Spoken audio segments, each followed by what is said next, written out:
Alors, si vous avez l'impression qu'on construit des marches d'escalier de plus en plus hautes, et au lieu de les gravir 4 à 4, vous avez du mal à les monter une par une, ne pas accuser les constructeurs.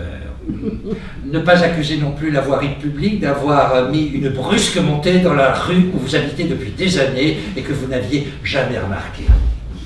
Mais le temps, ce petit sournois qui demeure toujours prêt à guetter votre premier bourrelet, votre premier essoufflement, et vous avez quel âge?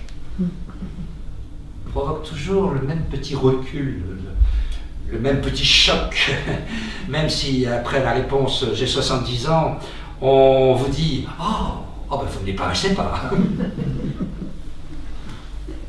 Premier petit mensonge, première petite hypocrisie.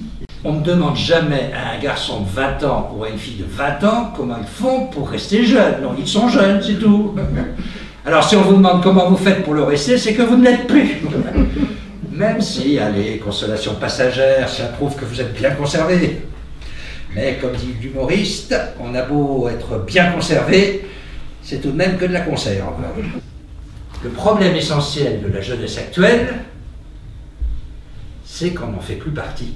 Et avec le plus grand sérieux, je proposais de créer face au ministère de la Jeunesse et des Sports, le ministère de la vieillesse et de son sort. Ne pas oublier ce mot d'Agatha Christie, épouser un archéologue, plus vous vieillissez, plus il s'intéresse à vous. Rappelez à chacun que le seul moyen d'échapper à la mort, provisoirement on s'entend, c'est de prendre de l'âge. Alors, vieillissons donc avec reconnaissance. On vient au monde sur un cri et on le quitte sur un souffle. Et entre les deux, un cheminement plus ou moins serein, où les années sont courtes et les jours parfois très longs. Le temps, ce grand maître qui finit toujours par dévorer ses élèves.